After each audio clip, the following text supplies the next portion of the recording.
Welcome back to my channel, All Things Witchy, and I just wanted to discuss something really quickly.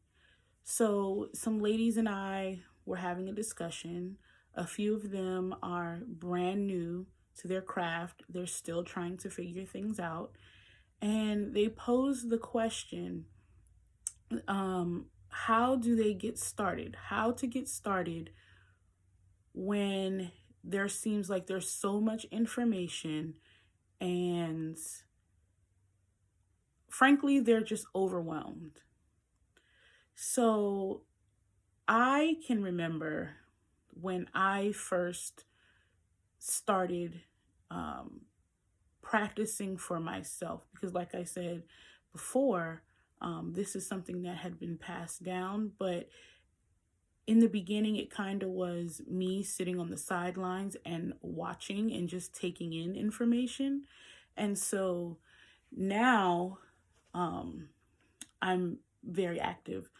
So when I first decided that I was going to do this for myself instead of just being a watcher or an observer, the first thing that I did was I read a lot of books. And the first book that I read was To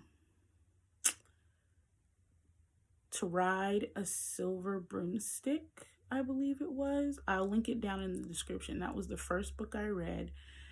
And then the second book I read was Witch. And then I started reading some books on Wicca and witchcraft and green witchery and kitchen witchery, and I just wanted to take in as much as I possibly could. I also read some books on hoodoo and voodoo and shadow work and working with the ancestors. And one book that I found to be most helpful, I will link the title and where I bought it. It was on candle magic and how to use candles, how you can set your intentions, and how you can carve things into the candles, and how you can use color correspondences, how you can also correlate what you're doing with the moon and all of that stuff. So I'll link that book as well in the description. But that's how I kind of got started. I just read a lot. I read a lot, and I did not really, ironically, I didn't use YouTube as a way to learn. I didn't do that until later. Initially, I just read a lot. So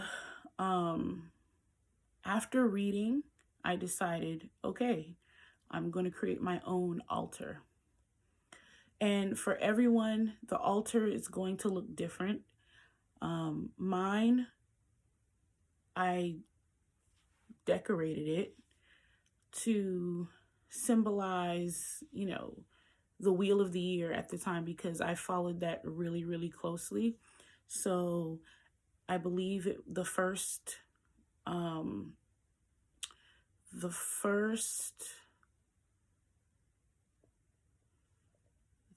thing that I put on there, I believe, was I had a cauldron, I had some candles, I had an altar cloth that I really liked. It had the waning full moon, waxing moon symbol of the goddess, the triple goddess symbol on it. I had, what else did I put on there? I had flowers on there that I liked and that symbolized the season at the time. Different color correspondences for the season and the time of the year following the wheel of the year at the time. I also had on there a journal where I would write down certain ideas or certain intentions that I wanted. And I started like really simple, but I knew that that was my space that I was going to go to for my practice. So that was like the really one of the first things. So I started reading, and then I created my altar. And my altar, I noticed, didn't look like everyone else's altar. And over the years, it has changed and developed into what it is now.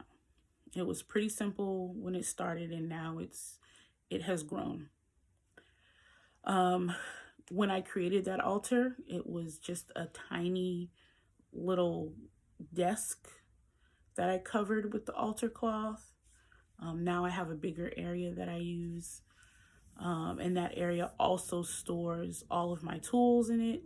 It's kind of like a dresser of sorts, I guess. It has drawers. And so I use that. The other thing that I did was I sat down and I wrote down, what is it that I want to happen with my spiritual path? What is it that I want to gain? What is it that I want to learn? And I made sure that I was very specific with what I wanted. I knew that I wanted to learn as much as I could about ancestral work and shadow work, and working with the Egyptian gods and goddesses. I wanted to learn a lot about Celtic magic. I wanted to learn a lot about how to set intentions and how to actually make your spells work. But I also wanted to learn about protection and how to protect myself from people doing harm to me and spirits doing harm to me, and just wanted to keep my space cleansed and as happy and as light as possible. And so I read a lot about that, and actually I spoke to a lot of people about that as well. The first person to actually teach me how to do those things, or not necessarily, well, she did teach me and spoke to me about it, was my mom. She kind of just talked about, if you want this to happen, this is what you should do. If you want that to happen, this is what you should do. And this was based on her own personal practice. This wasn't something that, she had read in a book. I was the one that went and read books. This is not something that she read in a book. And she had an advisor that she spoke to. So that's kind of how I really started practicing for myself. And oops, getting ready to knock the camera over. So that's how I kind of got started for myself. So I would say learn as much as you can, and actually just whatever you feel drawn to. There's no right or wrong way to go about your practice. I myself, I pull from different traditions. Yes, I have, roots in hoodoo and root work and things like that, but, some things don't resonate with me as strongly in that spirituality and that practice. Sometimes I do branch over to, Egyptian gods and goddesses, or sometimes I do branch over to the Celtic side of things. And, sometimes I'm just calling out to the universe as a whole. It just depends on what it is and in that moment, and what those needs are, and what's vibing at that time, what energy I'm feeling at that time. So you will have to decide on your own what it is that vibes with you the most, what it is that you're feeling, what it is that you want your practice to look like.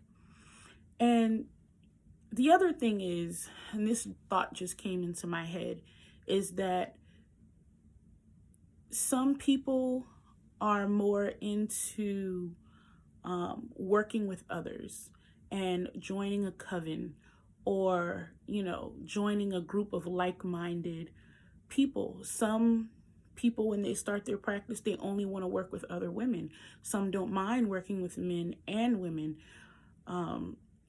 Some, like me, choose a more solitary path, and I talk to others and kind of bounce ideas off of other people sometimes, or discuss what I'm doing sometimes, but I'm not part of a coven per se, other than, I guess, if you think of like my family members, but that's about it.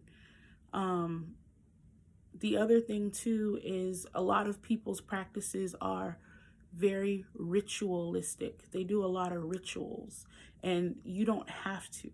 You don't have to do everything in a very strict fashion if that is not what you feel led to do, if that's not what you're called to do. Sometimes, you know, you create your own type ritual or way of doing things, but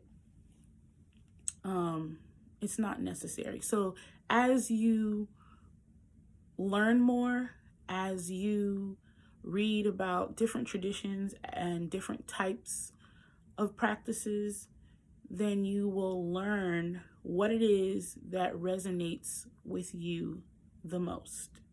And that is how you are going to build your practice for yourself. Okay, so I hope that this video was helpful.